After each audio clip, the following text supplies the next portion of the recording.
Hi, I'm Katie, host of Focus and Flourish podcast. I used to grind nonstop until I figured out how to automate my systems that ended up helping me achieve a 4-day work week.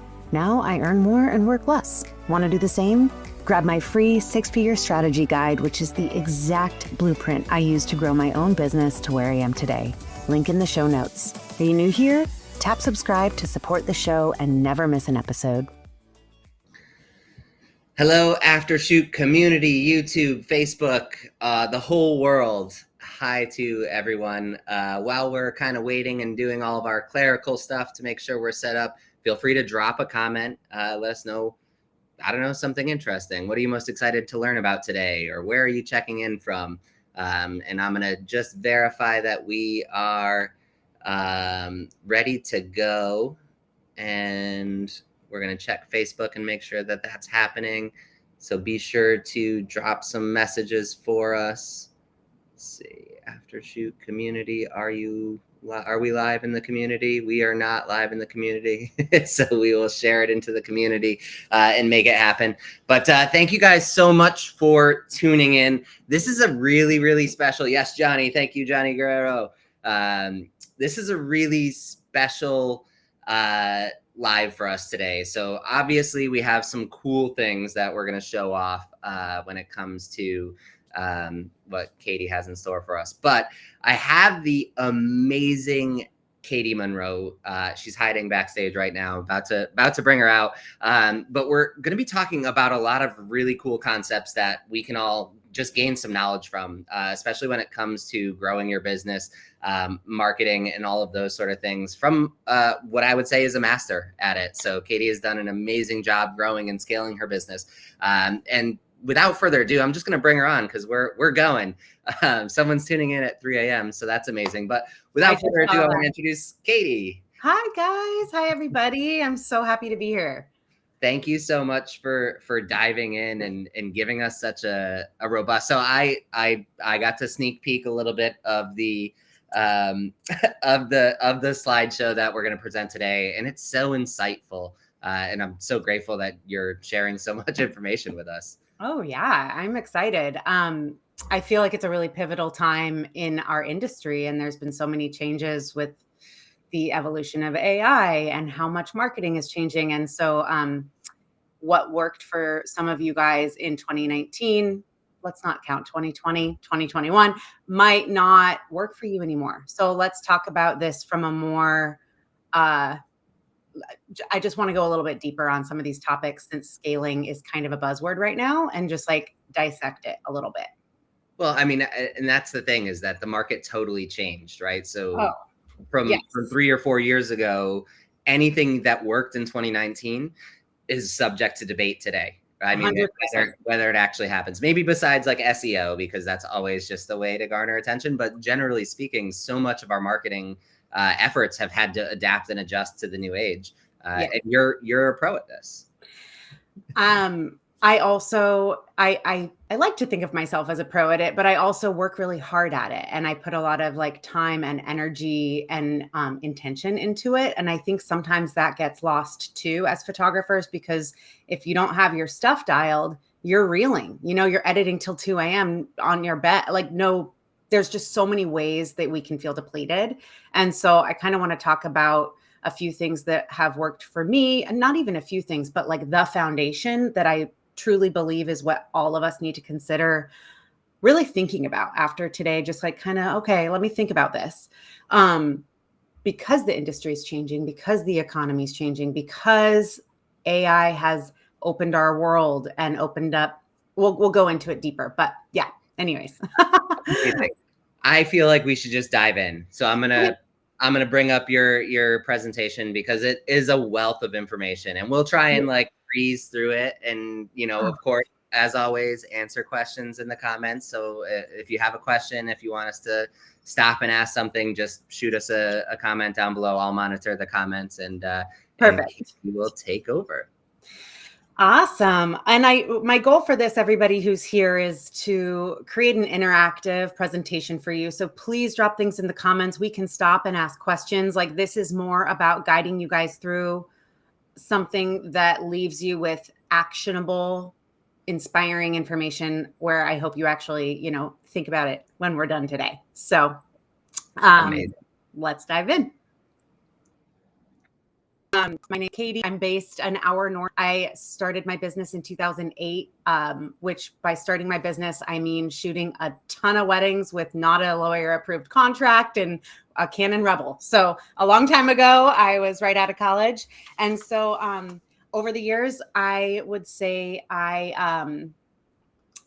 the biggest thing that I kind of did early on was I leveraged a team and outsourcing super young and super early on, just knowing that wasn't going to align with that lifestyle wasn't going to align with my lifestyle. So I did start a team almost 10 years ago. And I was winging it. I'm going to be honest. I was learning. I was also growing, but I knew that I wanted to stay in my zone of genius. I wanted to be shooting all the time. I wanted to be building my portfolio and just like becoming a badass photographer, not just doing all of the millions of other things we have to do to run successful photography businesses, right? So my goal is to talk about some of the core systems that can get forgotten with how noisy social media can get, with how noisy, new trends can get. I kind of want to bring it back today and talk about the basics of what systems do you really need to do? And what is like the first thing you can do to scrape off wasted time so you actually can start implementing a more robust brand strategy, a more robust marketing strategy, things like that. So I will be referencing, I have an online group coaching program. It's called Momentum Method. It's a breakthrough photography business blueprint. And I always talk about editing as the biggest time suck, the biggest the biggest downer, honestly. Once you have your style, you shouldn't be doing that. That can be outsourced to someone else, right? So I kind of think of outsourcing your editing and offboarding, leveraging AI as like the first thing that needs to happen to scale, right? So I'm going to kind of go into that a little bit deeper today. Talk about why I think leveraging AI is just so brilliant and ways to do it without feeling overwhelmed. Or if you are here and you haven't used Aftershoot, for example, I want to demystify some things. And then also if you are using it, I want to demystify some things. So I have a wedding and lifestyle brand where my preset has been literally dialed for a very long time because I had a team before AI was a thing. And so when I was creating anchor images in Lightroom, we have thousands and not thousands, hundreds of weddings, but just thousands of shoots in this preset, right? And so when you start feeding that into an AI platform like Aftershoot, you're going to get consistency with that much work behind it, right? And some of you might be thinking like, oh, well, that's stressful. Like I'm toying with a bunch of purchased presets.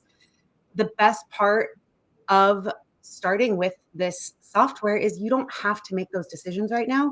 You can literally just use another creator's profile, begin tweaking it, refeed it back in, and create your own beautiful, work with it.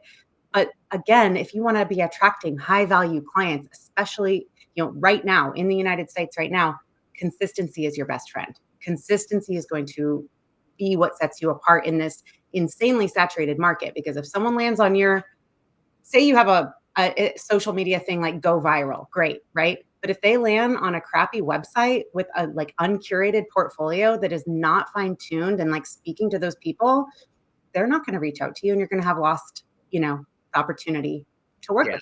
Luxury or honestly any niche, right? So whenever you've got that set that's bringing people in, that funnel that's getting people, it could be that one reel that you didn't expect to go viral and it goes viral. But if the people who are watching that reel aren't finding the brand that they're expecting when they get to your website, then it's a fluke, right? They know It's a fluke. It's not who your brand is, even if at the core it is. You didn't quite convey it the way you needed to. So you really did lose the viral opportunity. And I could say, you never know when you're actually going to go viral. It just 100. Yes. And again, you're never going to know what's shared. There's just so many opportunities you don't know about, even with SEO. I'm going to go into them today. But what I'm getting at is in 2017, I started shooting commercial work, brand photography, because I don't know. My husband and I weren't married yet, but I was seeing a life beyond being just such a crazy working lady, right? I was like, I want to have kids. I want to have more than one kid. Like, I just started thinking bigger. And so the preset, my profile with Aftershoot, is what I use for all niches, whether it's for a tech company or a wedding. And I love that because what it shows is a really beautiful, timeless, professional, and luxury profile can be totally kind of interchangeable. And sure, sometimes I bump up the blacks or bump up the contrast in food photography or something like that. But this profile is used for all of my work, and we shoot so many things. Yes. I have a team also. So this profile works. I used to be like, oh, you should be Canon if you're going to shoot with me. And with Aftershoot, the profile has been tweaked. It works on my associates with Nikon and it works on our associates with Sony. So our brand and our deliverables stay consistent and we can keep perpetuating that promise to our audience, right? So wanted to touch on that. Not going to go over that. So today I want to talk about scraping away like the noise and talking about actually implementing a six-figure strategy. You're going to notice here, I'm not going to talk about social media today. That is not part of my six-figure strategy. My six-figure strategy is first and foremost sitting down and thinking, all right, I am basically the CEO of this. I'm the lead photographer. I still love photography, but I have to stay in my zone of genius. I have to only be doing the top, right, 5% of what I should be doing. What I used to do when I was burnt out was like I was editing all the time. And so the first thing we did to scale back in the day was hire that team. And I had a studio in Oakland overlooking San Francisco. And we were so old school. It was like, here's the hard drive. Come on over and edit with me. Like, so we were always using Lightroom, but it's so OG when I think about how we would like drive a hard drive to someone's house to be editing a wedding. But it doesn't matter because that's what I did. I was paying someone else to do the editing. I was carefully curating beautiful anchor images with this profile, with my preset. So I knew if they were doing a good job that we were going to get consistent results. Now that we're taking a little bit of the human out of our editing processes with Aftershoot and with AI, I still believe that you need to have a dialed digital organization system so you can like really crank stuff out. And so, oh, great. AI can edit my photos, but like if you don't know where they are and you don't have a good system, you will easily get overwhelmed with Aftershoot, right? And so we'll talk about this towards the end of the presentation, but I want to talk about like some basics that I have found that have really, really helped me utilize Aftershoot down to the nitty gritty. Like we process multiple shoots on the platform at a time, going to the cloud, going to our master desktop drive. Like I want to talk a little bit about that right now, because I also have incorporated humans into how we utilize Aftershoot just to be a second pair of eyes before things are sent to our clients. And so you can do it however you want, but I have found that, leveraging AI is also going to mean if you're really unorganized and if you're really overwhelmed and if you're super burnt out, you still need to step back and be prepared to like create a framework so that you can utilize this software and slay the rest of this year because it's about to be busy. Exactly. And I think one of the coolest parts about that, right, is that this framework, right, it's so important to have a beautiful framework, and this is going to set them up for it. And even if you're burnt out and you're crazy and you're behind schedule and all the things, if you can literally just set aside a few hours, right, because what you're about to show, I kind of glanced at it, you could probably initialize this framework in a few hours. Yes. And you'll be so much more organized and it'll be so much more easier to track and just keep things in the pipeline and not be kind of like, when you get burnt out, when you get overwhelmed, it's very easy to lose track of things, right? So you have one client who's like, where are my photos? And then you have another client who's like, where's my album? And this and that. And if you don't have a system in place, you're going to focus on one thing and forget about the other. And then the other person's going to be mad. But if you have the right framework, you can absolutely keep everybody moving through the pipeline at the same time. And to go off of what you just said, when we have repetition, you guys, in our businesses, like following these systems over and over, you can do that stuff when you're sleep deprived. I have a 6-month-old. believe it or not. I'm so tired, but it doesn't matter because I'm like, for a decade, we've been like, boom, new Lightroom catalog, raw folder, JPEG folder, our initial Lightroom catalog, our zip folder to go to Aftershoot. Like all of the things are all in the same place as they have been in all of the years since I started this doing this. So I just want to encourage you all to take this just to think about, because the way I do it doesn't mean you have to do it this way, but I really encourage people to separate their Lightroom catalogs for each shoot. I find that it will help you organize when you're adding in photos and exporting from Aftershoot, because it does a little bit better when you actually ingest your cards into the software. If you have this framework in place, you're going to have such a dialed system. So when you only have one Lightroom catalog, it starts to get a little messy. So that's my advice. I'm just going to leave it there because we don't have all day. But really quick, the benefits of exploring AI profiles, not just AI in general, but actually saying, all right, I like that photographer's work. I'm going to try it out. You are going to step out of that time suck burnout cycle role and have more time to devote to your marketing and staying on top of the industry right now, because things are kind of weird. I'm going to be honest. Client management, customer service, like really, really giving your clients your all, and also just your personal life, like hours and hours of time can be given back where you didn't think you could do that.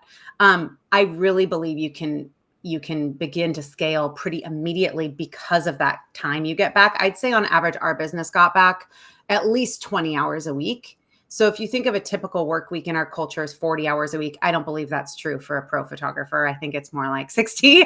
But that being said, I got time back. And so for me, that's a form of scaling. Time with my family, time to sit on the couch, like relaxed and not like thinking about work. Big. And then also scaling your income. I mean, if you are not worried about editing, think about how much more you can take on. If you're not drained by editing, think about how many more systems you can focus on fine tuning for this winter so you can scale up and like up your prices and price yourself for profit. Just food for thought.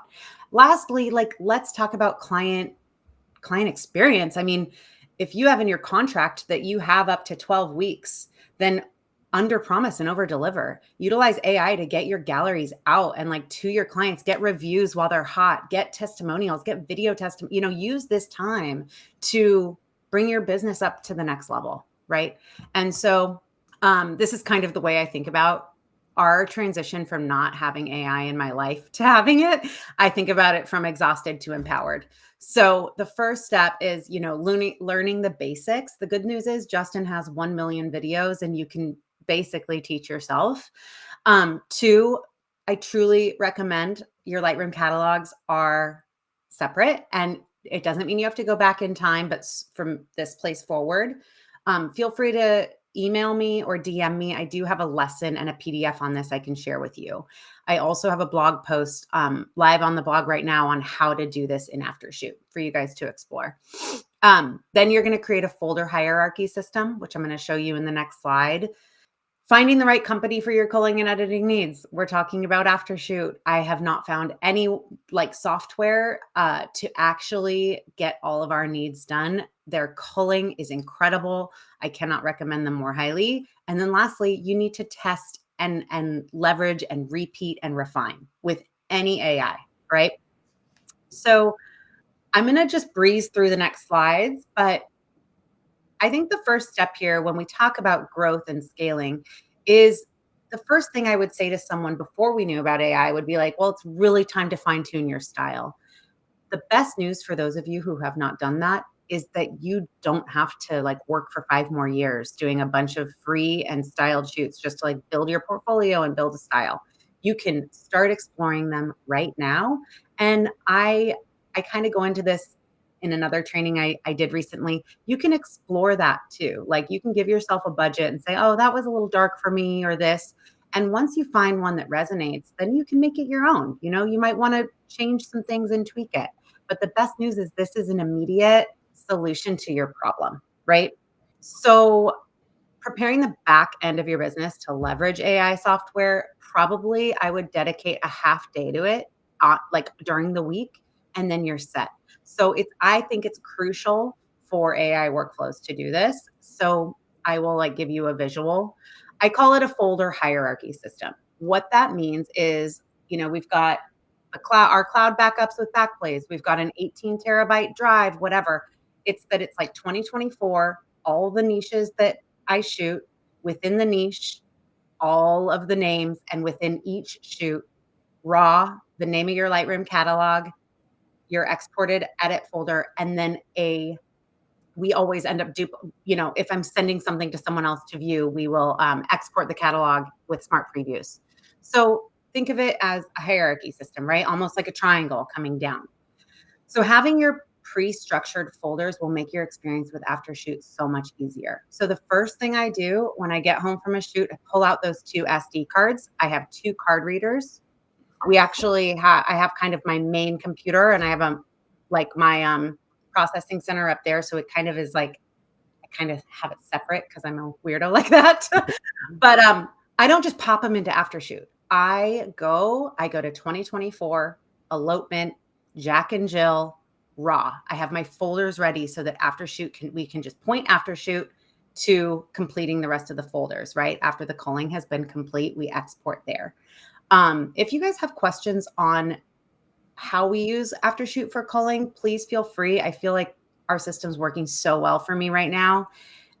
It requires so little of me, and I found my flow with it. So if you guys have questions, feel free to email me. I will answer anything. Okay, so this is just like what it would look like, right? So we just went to a year here, 2022. We have tons of niches we shoot, and in 2022, we shot. The colors are part of our workflow too. I'm not going to go into that. But then here you've got raw, you've got your final edits, their sneak peek and blog post, and then their Lightroom catalog. And then this is their edited catalog, right? So you can get half of that set up before you even ingest your cards into the platform.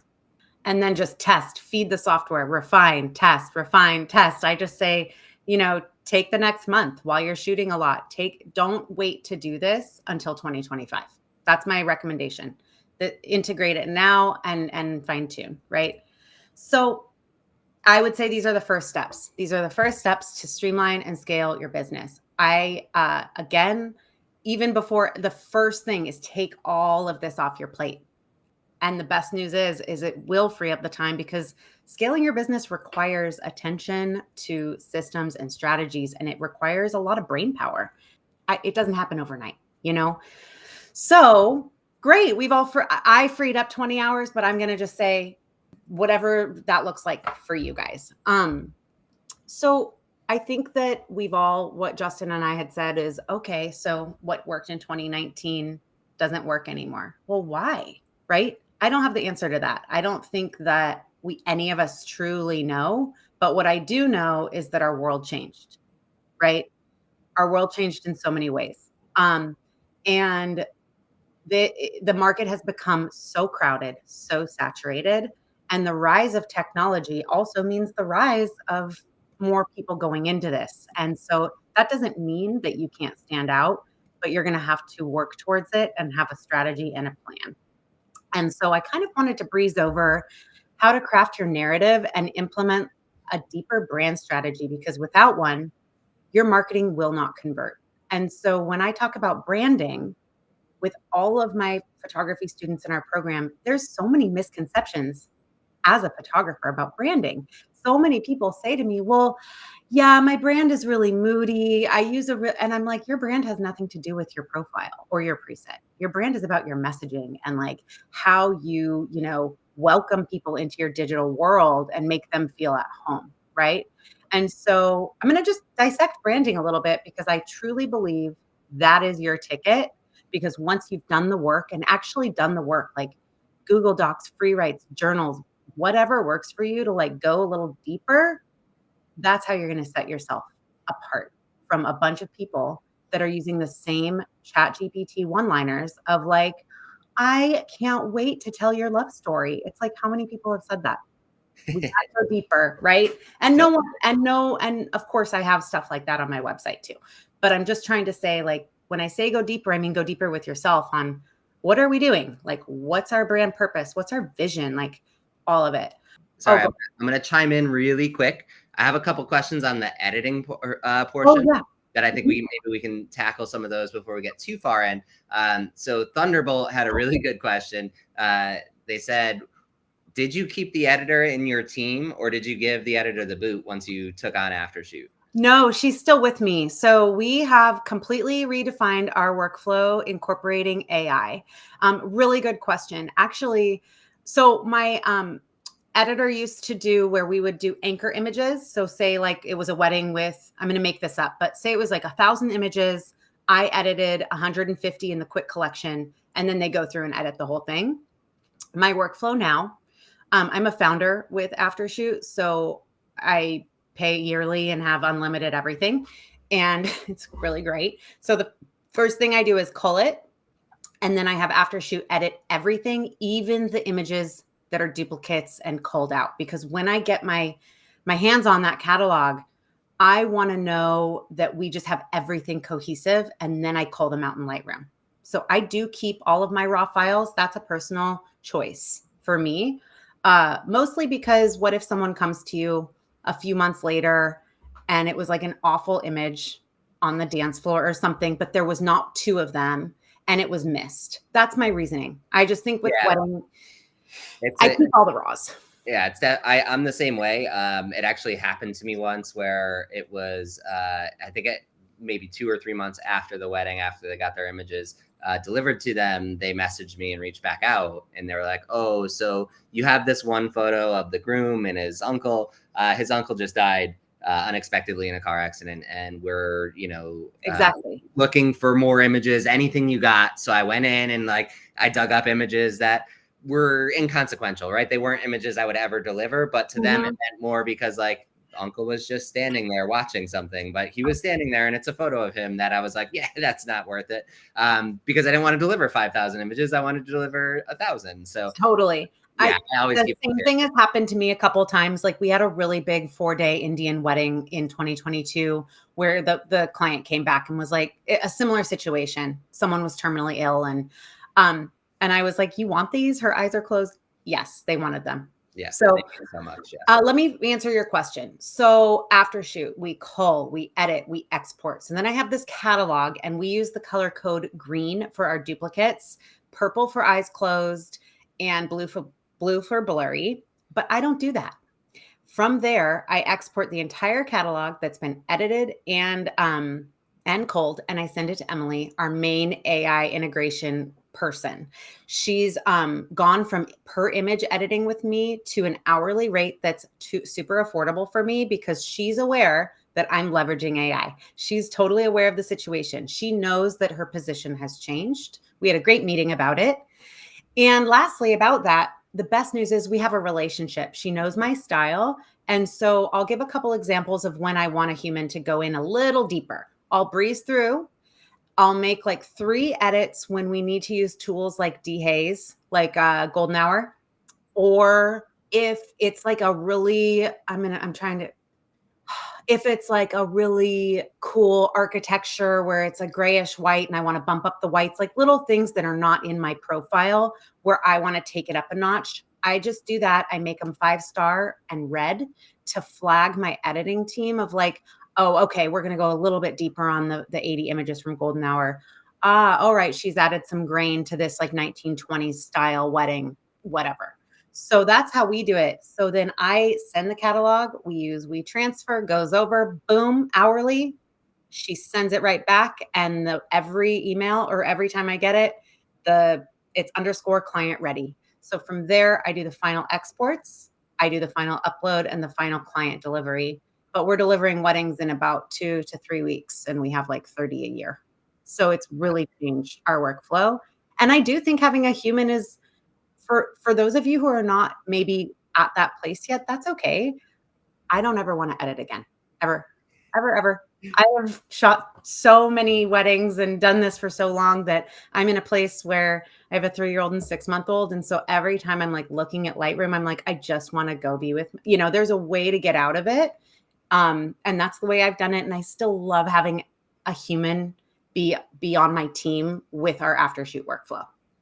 For sure. Yeah, no, that's a great use of a human too. So Yeah. having that, you know, for me, I think the thing that slows me down still the most is just photoshopping stuff. So I'm like, oh, I'm gonna like get rid of this and move that or change this. And that's still like that barrier for me where I'm like, I'm still too much involved. And it's but and so Thunderbolt had another question as well, just to kind of double down on the rest of the presentation. Is this six-figure strategy viable as like a solo photographer? So if you don't have a team, is this something that we can take and adapt? 100%. Again, I only have a team because I all of the things, what I'm trying to, so if it was just you, let's give that example. You're bringing it into Lightroom and giving it a breeze. Give it some love. You're going to look over it. You're going to make sure that your experience with AI is a reflection of you also being thoughtful. What I don't think we should do as AI becomes such a big part of our world is just throw in the towel and never look at our work. You know, I want you guys to really like, okay, I'm liking that. All right. You know, once in a while you might have a global adjustment where you bump your shadows on 10 images but I have my team do that because that's where I am in my business. I did not have my team doing that in 2019 even, you know, so I became a mom in 2021 and my whole world became them, right? So much has changed circumstantially for me. But yes, you can do this as a solopreneur. And actually, Thunderbolt, feel free to reach out to me. I have a couple workbooks I can send you on what I'm going to go over today if you're really interested in like going a little bit deeper. I love that. The next question. Sorry, I'm going to breeze through. There's two more questions I just want to get to before, but then I do want to resume because there's so much information. So the next question, which I guess I can handle this one, it says, I tend to create a new catalog each month, but are you suggesting doing it for every single shoot? And that's the flow that you have, Katie. So that you really, and I used to do that as well. So for myself, I was creating new catalogs for every single session. And it was part of that organizational structure where I would have everything kind of running across. So I would know, okay, when I'm going to go edit, you know, Katie's branding session, I would go to that 2024, Katie's branding session or the branding folder, and then Katie's branding session. And then that catalog would be there. So it was a way for me to process it easier. For myself, though, during 2021, I actually pivoted to a quarterly catalog system. There's a lot of drawbacks with a quarterly catalog system. First, you have to be really on top of your organization because you're splitting, you know, it's not individualized. So I can't go find, you know, so-and-so's wedding based off of just going to their folder. I have to know what month that wedding took place and be able to reference back to it in order to make that happen. So if you're organized enough with it, you can absolutely keep like a monthly or quarterly catalog. I personally did it because I was always doing multiple things at the same time. So for me, I was, you know, I may have had, it was 2021 when I implemented that. I had 84 weddings that year. So for me, I had 3 weddings a weekend, multiple weekends in a row. And so I would be doing 3 sets of sneak peeks on Monday. And so going through the process for me of bouncing from catalog to catalog to catalog got a little bit cumbersome, especially if I was like trying to go back and forth from like this catalog to that catalog so I could finish editing here and then sneak peek there and this and that. So for me, it ended up being more beneficial to break it down into a more broader category. So it's not that you have to do it one way or the other, that your system is absolutely super organized. And I would recommend doing that. That's what I did for the first, 12 years of my photography career. Right. That's also just like more information for everyone here of how you can tailor leveraging AI with whatever you choose to do. And that's why I just recommend like testing, figuring it out. Right.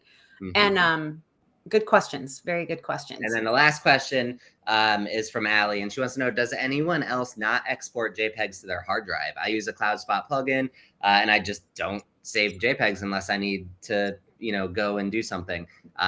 Do you recommend that? I know I have my opinions, but how do you feel about that? That's a good question. If you have your RAWs and you have everything saved, why, whatever. When we export our JPEGs, I do keep them on our master drive. I also, I do everything at once. So when we export, I'm going to use a wedding as an example. I'm also exporting our real content. I am keeping JPEGs because we're also, going through and doing our blog post and all of those things.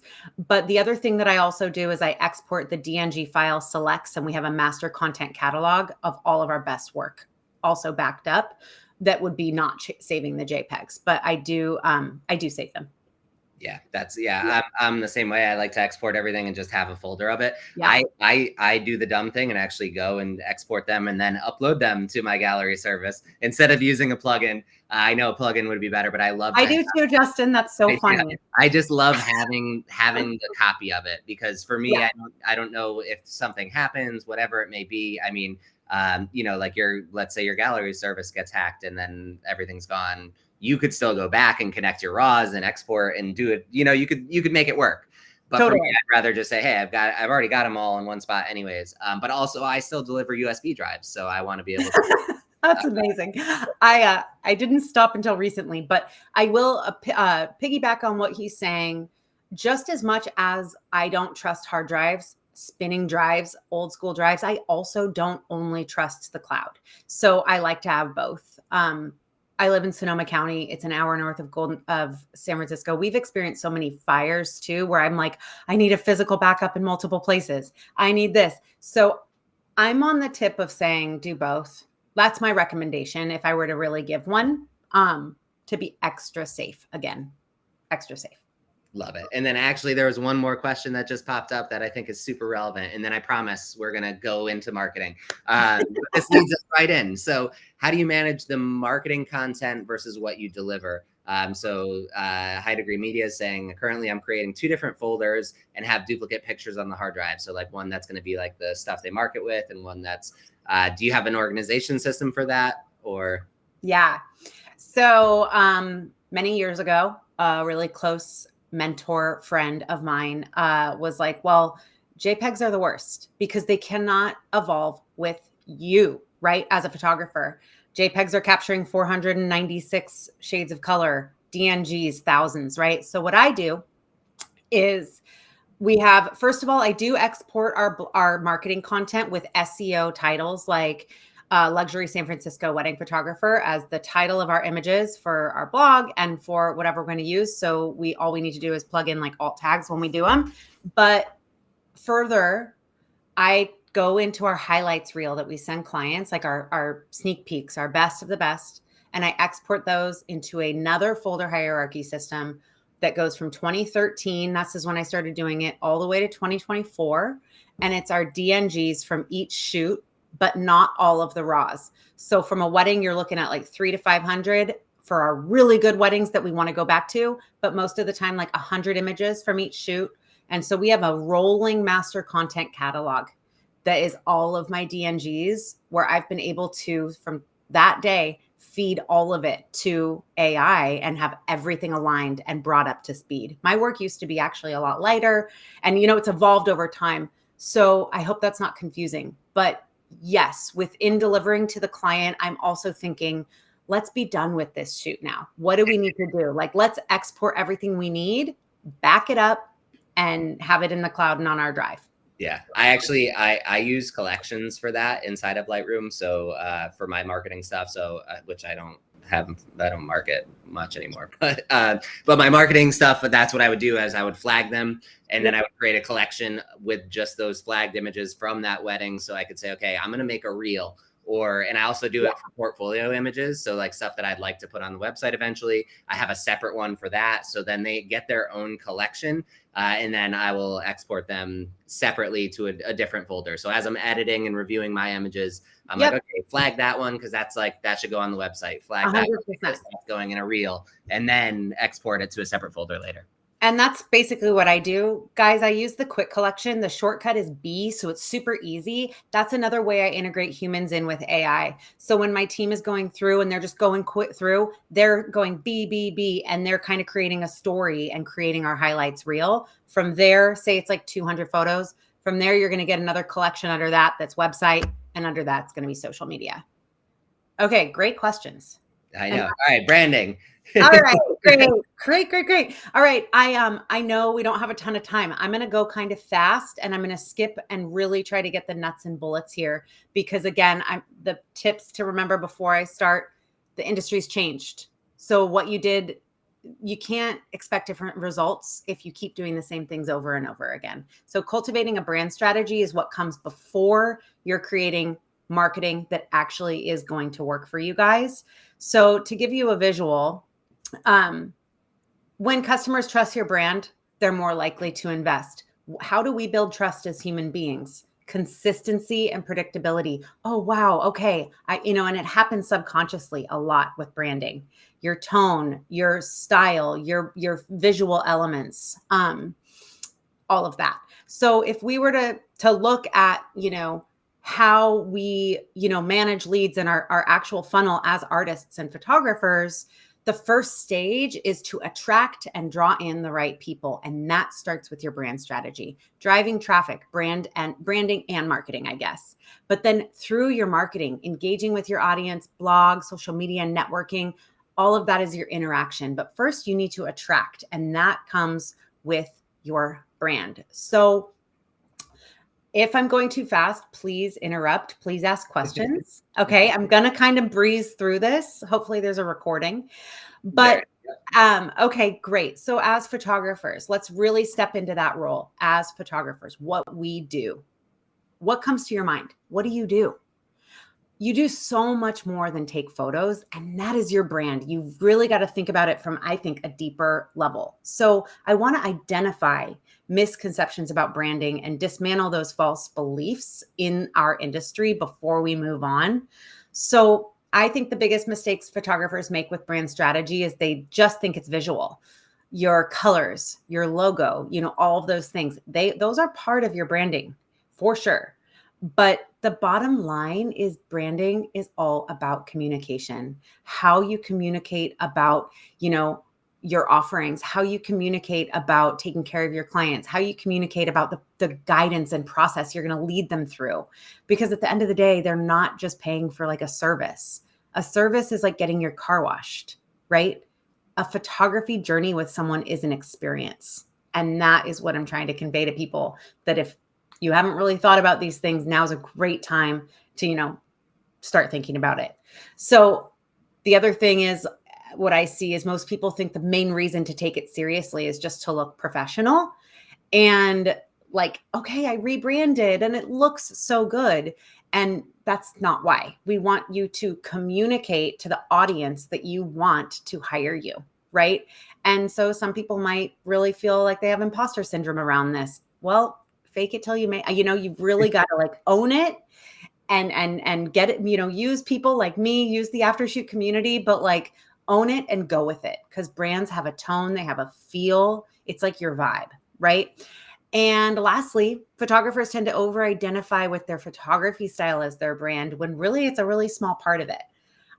So again, branding as a communication tool. Yeah, so that's huge. I mean, sorry to interrupt, but I just there's an amazing friend of mine who literally his website has lots of F words and lots of like GIFs and different things, and that speaks to his client, because he's the type of photographer who goes out and swears at his clients and has fun with them, but that's who he's trying to go for. So going for that like luxury brand, or focusing on like that, I'm a film looking photographer and trying to create that bohemian vibe on the website, wouldn't fit, even though his work is kind of bohemian, right? It's got that feel to it. But his clients are really, they get to his landing page and they're like, oh, Gossip Girl, I'm in, right? So like having that connection that your clients, when they get to you, find is huge. Yep. And like, I could go into this in depth, but like our ideal clients are professionals. They are young professionals, mostly in tech, mostly in San Francisco, and they are busy. So my ideal client wants to be taken care of from the moment they pay their retainer to the moment their photos are delivered. And that's a huge part of my brand messaging with Create Photography, our wedding brand. And if you were to go to my website right now, you'd be like, oh, I see what she's saying, right? And of course, the colors, all of that kind of evoke a feel, but it's really coming down to like our copy and the way we speak and communicate. So again, loaded, huge topic. So I'm going to break this down into kind of the three main points to just think about and then kind of move on. So the three main points I want you guys to understand to begin cultivating an authentic brand and feel in your business, in your photography business, and begin attracting the clients you actually want to work with versus the people that are just like skimming for your price sheet are number one and huge, genuine connection. You need to understand what it is you want to communicate to people. So if you're just talking about your photography, nobody cares. They want to hear more. They want to hear how you're going to solve their problems and help them feel comfortable, and like that her arms aren't going to look fat, like 1 million things, right? So think about that. And you want these ideal clients to feel an immediate connection to your business. So the first phase of that too is figuring out who you want to work with. And I'm not saying this is going to happen overnight, but these strategies really do work. Next is dialing in that core message. Your branding needs to be driven by a core message over and over again that allows these people to keep finding you and show them that they're in the right place. The marketing you take from all this is what's going to draw people back in. And then lastly, like a long-term plan. A brand strategy is a long-term plan developed to help your business achieve certain goals. So what does it look like for you? Genuinely, what does it look like? Do you have a 9-to-5? Is this a side hustle? Do you want to leave that job? Are you a full-time photographer making $50K a year and like really wanting to hit 6 figures? Like, how are you going to get there? And what's the long-term plan? Do you want to keep going, right? What's it going to look like? But furthermore, it can be really exciting. Like brand consistency is a key part of your strategy. And by continuing to repeat and move forward with it, it can totally evolve. But just keep in mind consistency and connection. So setting an intentional foundation to attract high value clients that you love. High value meaning they value your time, they value your work, and they value the experience, not just the service. So authentic branding is going to say that to them. It has something meaningful to say. It showcases, what you're about, what your business is about, what your values are. And then ultimately what all that does is it shows people who it's for. So even if you've only shot for 2 years, it doesn't mean you cannot attract luxury clients. Your brand is the foundation of that. And I have to add this in. I didn't think about this, but I also want to stress how important it is that we are always working towards our creative goals and gathering that. Like, I'll give an example of what I mean by that really quick. I had years when I lived in Oakland and San Francisco where I was really bummed out that I wasn't getting more gay weddings and more mixed race weddings. And like, I was like, what? I've shot like 400 weddings. Why am I? Oh, well, when you went to my portfolio, what did you see? Right. And so I had to look at myself and be like, just because I'm a pro doesn't mean that I get to just like get everything I want. And so I reached out. To other communities and I offered some free sessions. I offered some like beautiful San Francisco couple sessions. So I got that on my website because I was not attracting the clients I wanted. I want a really diverse portfolio and I have it now. And I worked for it. And I had a point in my career where we had been in business for over 10 years and I had to do that. So just as a reminder, there's constant artistic evolution and constant pivoting and work to be done to continue drawing in what you want to, because ultimately I value diversity and inclusivity. So why I need my business to reflect that. And that's part of our brand. And it's really a great example. So remember that no matter what, high pricing, things like that, you still got to work. Absolutely. It's not, right? It's not a catch-all. Exactly. And it's funny you mentioned that because I actually, my portfolio online was a lot of just couples of all body types. And so I had people coming to me and saying, you're the first photographer that we found whose portfolio wasn't just like a bunch of skinny, beautiful model looking people, but like real people. Like I looked at your photos and I saw myself in my wedding dress at that venue.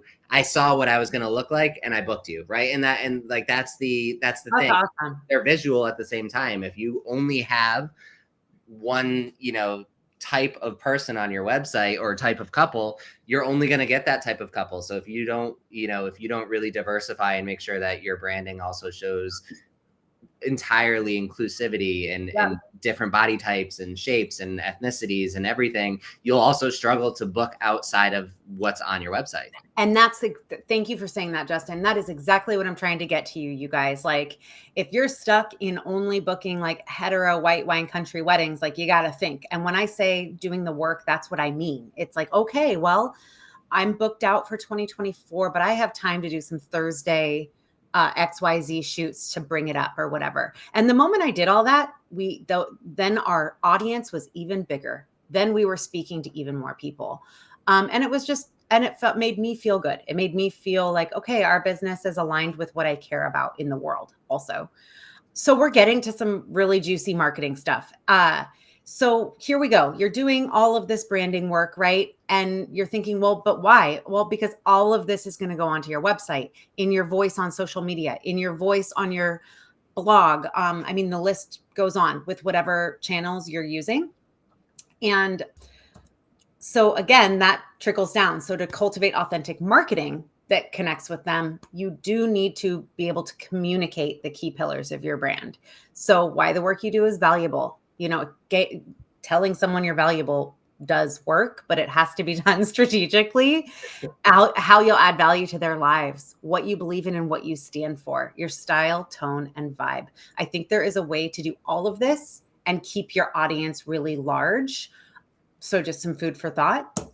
So your brand pillars, what I kind of like to think about, and I'll just throw this out there because it's so much info, but like your brand vision, like where you want to be in the future, your purpose, how you solve people's problems, your mission, right? Actually having a mission statement can be really powerful because you can use it over and over and over again. We have it as our closing slide on all the reels we make. I have it all over my website. And for my wedding and lifestyle brand, our mission statement is, if I can remember it, we build. It's a very short, and it's about creating connection and experience with people with honest photos, basically, in a nutshell, and said better. But my point being that repetition and the kind of consistency do help build trust too. So your brand pillars, this is how Justin and I wanted to talk about, attracting high level clients. So your brand this is the building blocks that's going to guide your business decisions and shape your marketing messages and help create an emotional connection with potential clients that are great for your company. And so your brand is what is going to define the things that set you apart. And that is what I'm talking about in 2024. That's what you need to be focusing on, is what is setting you apart from the other thousands, hundreds. I mean, we live in the Bay Area. It's insane how many new photographers came out of the pandemic where I live. So I don't know about you guys, but I just have to touch on, demystifying branding, basically. So in competitive industries like ours, brands are essential to grow your company awareness. And again, it's a point of connection and communication. I'm going to skip that and move on. So we've scraped away our editing. We've freed up tons of time. We're using AI. We've dove in. Your brand, it's evolving, but you feel good about it. I even recommend doing a Pinterest board or kind of going there and going a little deeper. And then the foundation for your marketing. So you all know this. The foundation is building an engaging website and portfolio that showcases who your brands are for. Social media, LinkedIn, Facebook, Instagram, TikTok, all of that should be used to getting people back to your website and into your digital world and into your funnel, essentially into your emails and into your CRM, right? So the foundation for your marketing is your digital storefront. The key to successful lead gen is consistency, authenticity, and providing value to your audience. So keeping those things in mind. So I just want to, I'm going to breeze over SEO, but it's like Justin said in the beginning of this live, it's still a thing. It's not going anywhere. SEO not going anywhere. Matters. It's always going to be a thing. And I actually just filmed a podcast with someone on this. And the thing I asked, or the thing I said was like, the first thing your ideal client is going to do when generally speaking, when they're going to a photographer, is open up something that's going to rely on SEO to tell them who the best photographer in the area is. And I'm going to piggyback on you. And the first usual thing they're going to type in is their geographical location. Yep. So you could put luxury photographer all over your website and it won't do shit for you, period. Like it has to be connected. So SEO totally works. I'm a freak about it also. So again, if you want to email me, I have an SEO for photographers guide I can send you too. But SEO, and again, that's a really nuanced topic, but it matters. And it matters beyond coding in the back end. I use Squarespace, but it matters in your headlines and things like that. You know, Katie is a luxury wedding photographer in the San Francisco Bay Area or in Sonoma or in Napa. All those things do matter. But really the main pieces here, brand presence is huge. Imagine someone scrolling on Instagram, like obsessed with something, and then they head to your link in bio and they head to a crappy website that's not in alignment. They're not going to reach out to you. So branding, right? And then your portfolio. And I want to go into your portfolio. I'm going to go into that, but I want to go into a quick statistic about your website. So we are living in the most like ADD, like scrolling culture ever right now. People's, what's it called?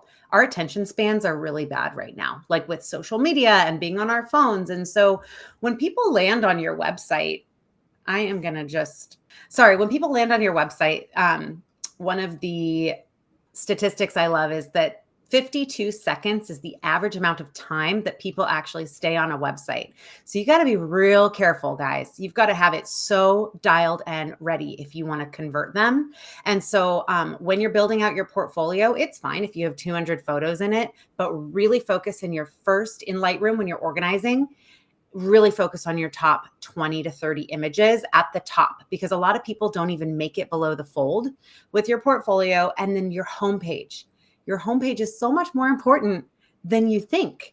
Your homepage, think about it like this. It's a mini sales page. So we want to learn how to create homepages that convert. And so I use this formula. If you want to take a quick screenshot, I would.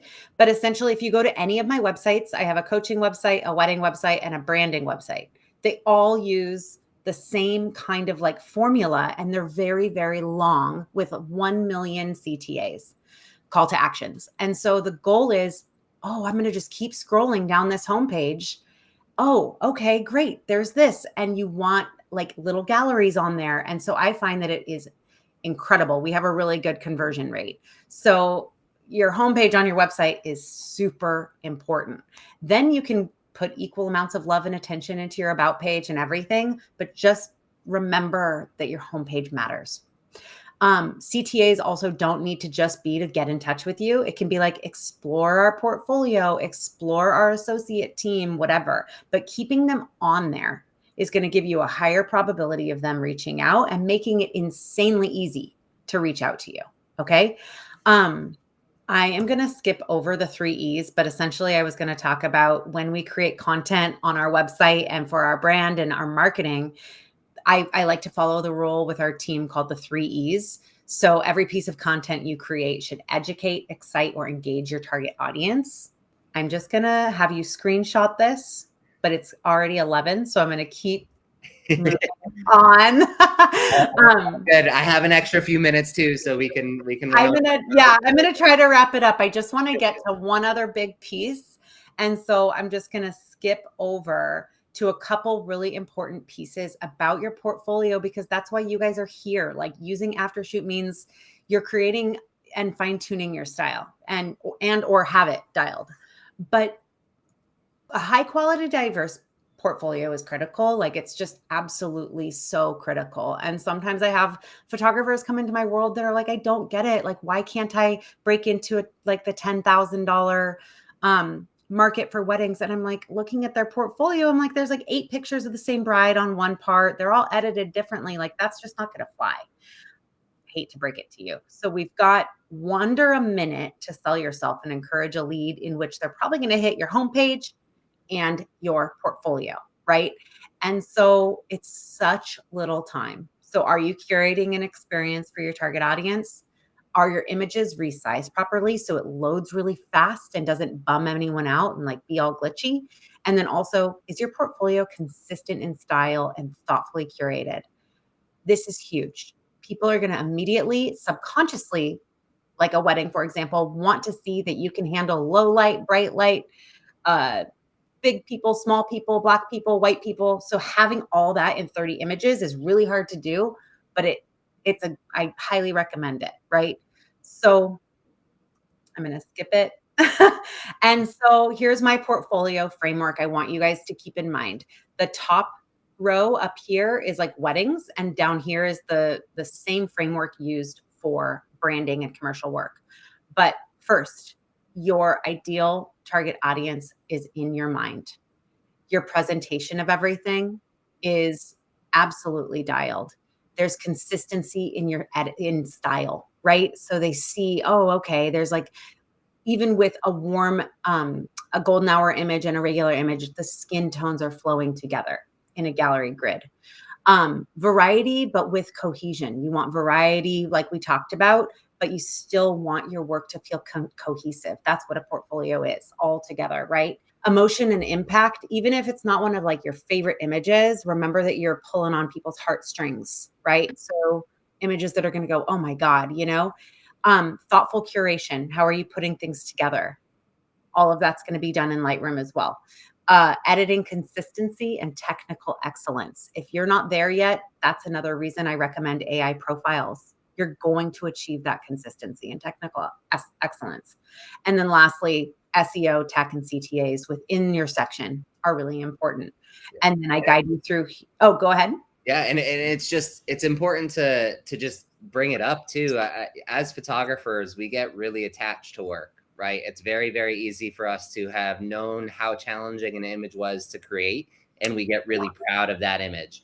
But your clients don't know how hard that was to create. Your prospective clients, they don't care about that. You have to be, that portfolio has to focus on those things that your prospective client can perceive, so they can open it up and say, just like you said, emotion. You pull out the heartstrings, right? Consistency, diversity, all of these different factors. But it shouldn't just be, and I made this mistake a lot early on where I was like, oh, this is the best photo. It's lit so good. And like, flash and this and that. And at the end of the day, it didn't help my clients want to book me more because they didn't see themselves or see what I was seeing. They just saw, oh, wow, that's a different looking image. Totally. And I think what we all do, because we're human, is we fall in love with certain clients and we really connect with certain clients. And then we have this like emotional connection. So another big recommendation I have, when you start getting that technical excellence piece down, have a pro photographer review your portfolio, email me. I'm happy to help you. Like those type, I have my portfolio reviewed because I'm an emotional being. I get so like in love with people, I really like having outside people kind of critique it. It doesn't mean you have to apply everything. I'm going to make a couple more points and then wrap up. I don't think we're going to hit everything, but I'm going to get a couple more points so you guys know what I mean about variety with cohesion. So down here, all of these companies are super different. This is a vape company. This is a healthcare line. This is a personal trainer. This is a TP rental in Northern California. This is a breast cancer lingerie line.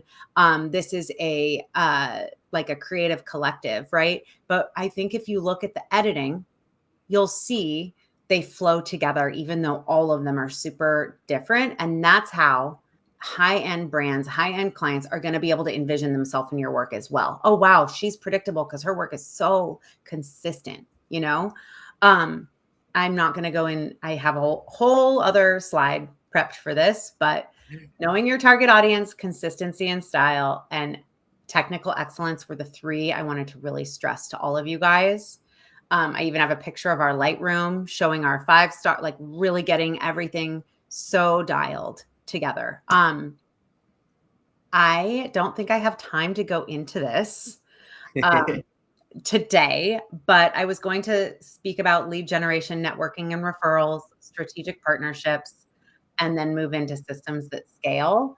But I think what I'll do, I don't know if there's a way I can export the slide deck and share it. And I can put it on Facebook.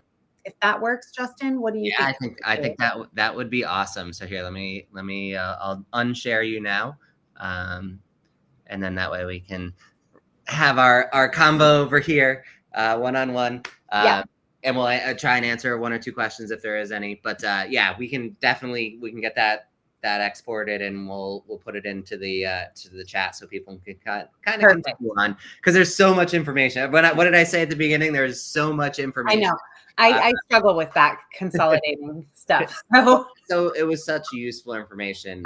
But I saw Lindsay had a question here, Lindsay Hoy. And I think this is such an awesome question. It says, my clients have only been people I know personally, marketing only on social media thus far. How do you break through that initial barrier to attract clients outside of your circle? I'm not yet profitable enough to support a website. Now, she commented that right before we went to the website slide. But there are, I mean, from my perspective, I was just going to say there are free website creators. You know, like that, my business, I think for the first 3 or 4 years, I ran on a free WordPress site. It was like WordPress.com/Jay Benson Photography or something. But it was a website that just helped me generate that vision and that need to book me. That is a really good point. I did the same thing, and I don't remember the platform, but I do remember it was pretty ugly. Like, I remember being like, I'm really ready to invest in my website. You need a website. We're photographers and you need a website. And even if that sounds and feels overwhelming, I want you to email me, seriously, because I can just send you a formula and I can even help you find a free platform. Yeah, it's that is it. And if it's free, it's going to be like, johnnyphotography.blank.com, and that's fine. Who cares? But you need a website that you have to build trust to book clients, and social media is just not enough. Yeah. And that was actually, so for my wedding photography business, that's how I started. Same way. It was just people I knew. I booked one wedding through one person. I did their engagement session. I was marketing on social media, put it on the blog website thing that I had, the free website. And through that, a friend of a friend reached out and said, okay, I'm getting married. What's your deal? And I sent them to my website where they got that information and those sort of things, where it was enough for them to say, okay, let's meet and talk again. Let's see. So you'll eventually break that barrier, right? There's clients out there. It's just, you have to cross that threshold. But a website, even if it's free, a website is a really important tool, just because you want to send them to somewhere professional. I see lots of Facebook only photography brands that don't have websites, and they just show up for whatever reason in my feed, and they don't have a website, and they aren't in business anymore, because there is no way for them to get clients to entrust them with their images. So I would definitely, website is very important. And again, you own your website. You don't own your social media handles. They could close tomorrow and it would all be gone. Yep, absolutely. And then I have 2 more questions that I would love to answer before we go. So the first one, again, Thunderbolt, killer questions. Has the reports of decline in the amount of clients allegedly due to less people getting married affected your marketing strategy? No, not at all. Yeah. We're doing fine. Yeah. And I say that with kind of like, wow, I'm really grateful.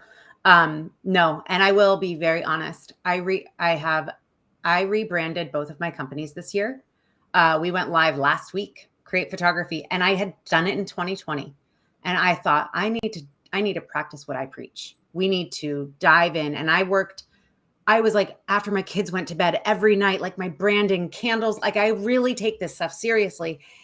And I also rebranded our other companies. I think that you got to think, who are you talking to? You've got to stand out. And so, no, it hasn't affected us, and I'm really grateful.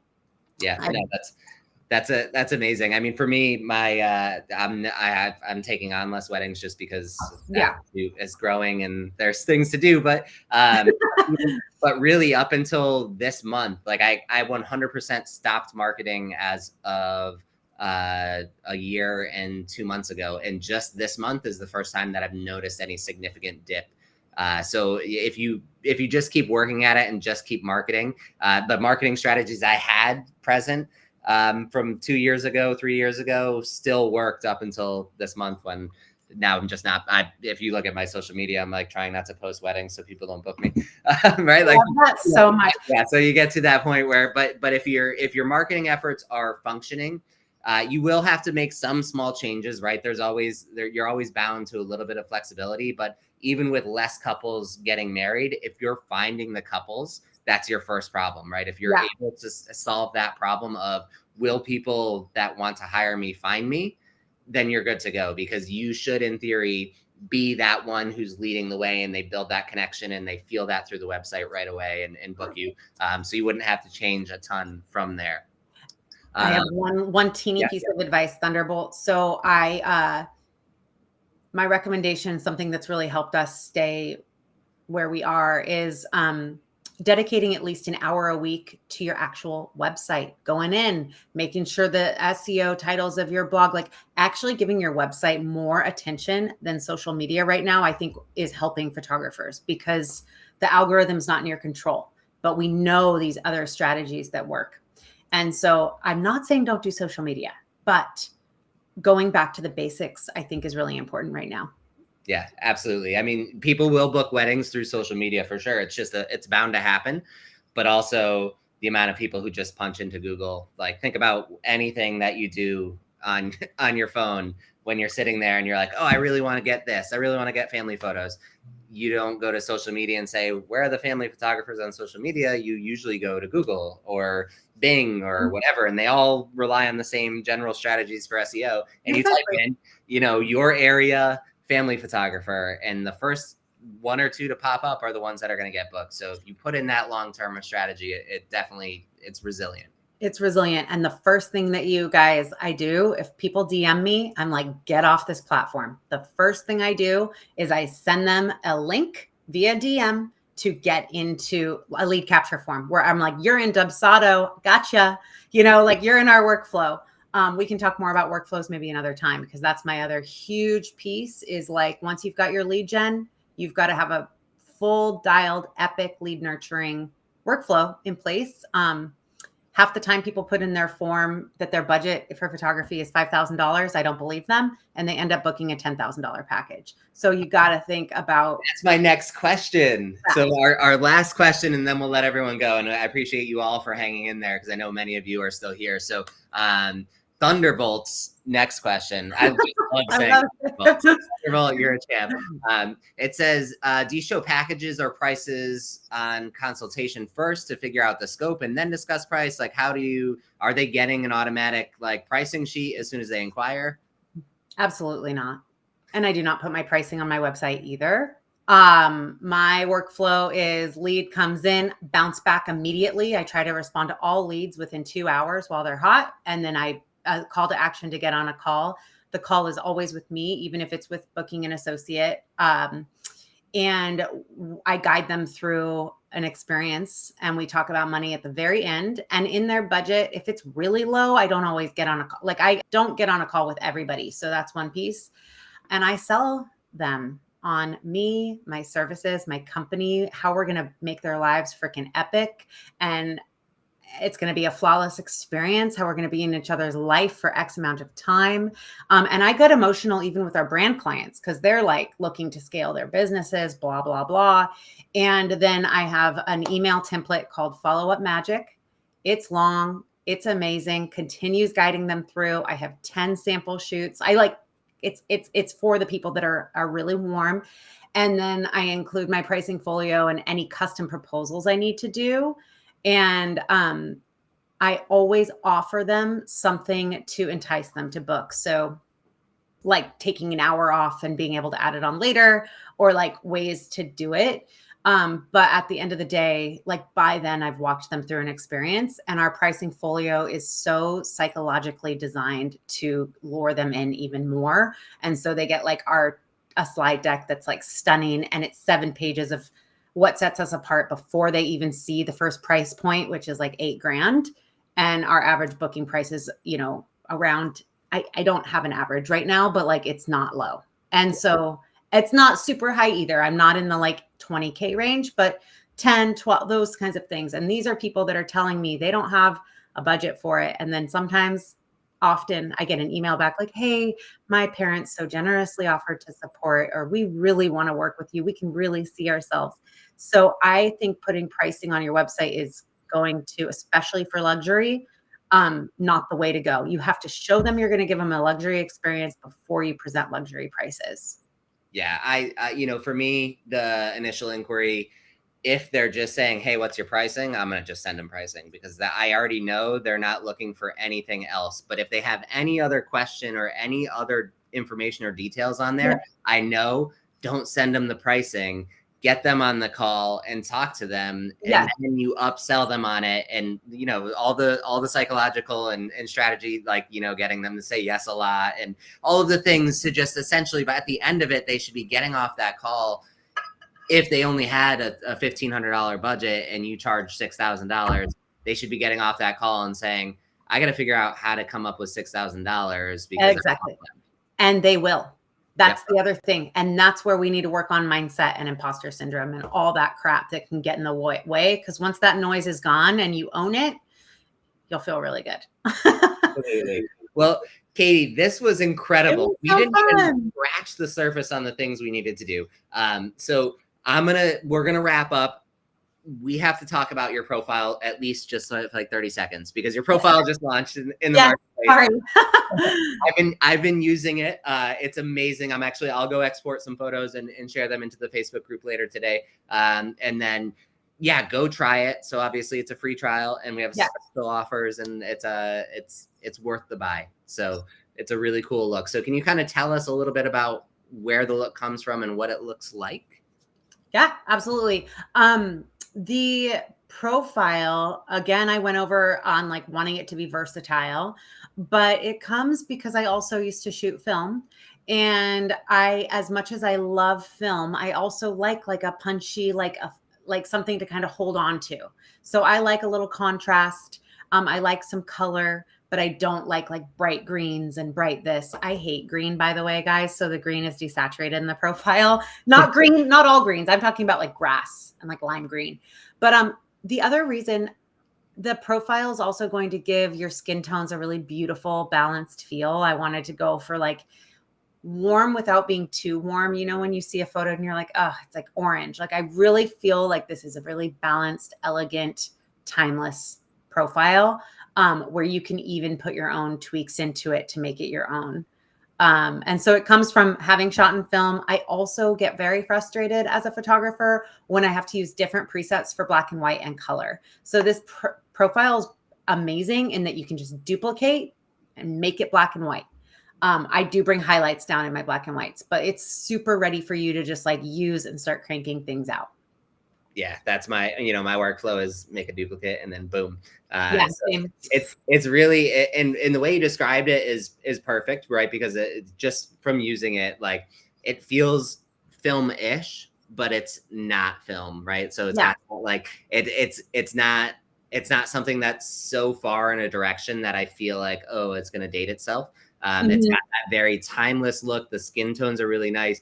And you say the greens are desaturated, but realistically, they're still there. Which they're still there.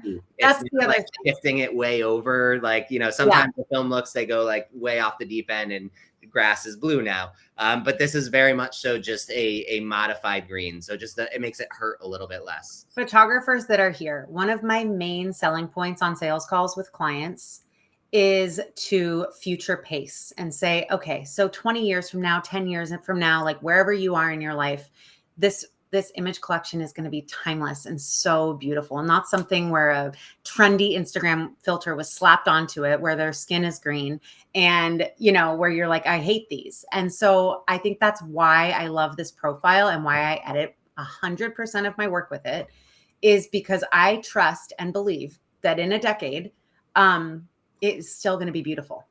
Yeah. So I actually just shared my screen real quick just to kind of show it off, because you guys just have to go use it. But I love, like, this is what I was talking about with those greens. It's just perfect. It's got such perfect tones and everything. And what I really love is, like you said, I just duplicated it, right? So this is just all I did is click on black and white, and it's a perfect black and white. So pretty. Yeah. And her skin is beautiful. It's not too pink and not too green. That's my big. I just love the look. It's got such a perfect romantic look and so consistent. It's just really, it's just a beautiful one. It's so fun to see. I just love editing style on other people's photography. So Absolutely. Amazing. Yeah, definitely go check out that profile because it's incredible. And then we're gonna have to just resume this conversation another day, 'cause We'll there's just so much. resume. I don't know, Justin, if you can just drop in the chat. You guys feel free to email me. I will send you this slide deck and a couple other freebies too, and a link to the profile to try it out. And this was so fun. Yes, I love it. Katie, thank you so much for your time. I'm Thanks, so Justin. excited. Everyone go try the profile and then post some images in the Facebook. Yeah, I want to see your beautiful work with it, you guys. So thanks for being here. I love it. Thank you everyone for tuning in, and we'll see you all on the next one. All right. Bye. See you. If you enjoyed this episode, please share it on your favorite social media platforms, whether it's Instagram, Facebook, or LinkedIn. Your share can help someone improve their photography business and their life. Use the hashtag Focus and Flourish podcast so we can see your posts and connect with you there.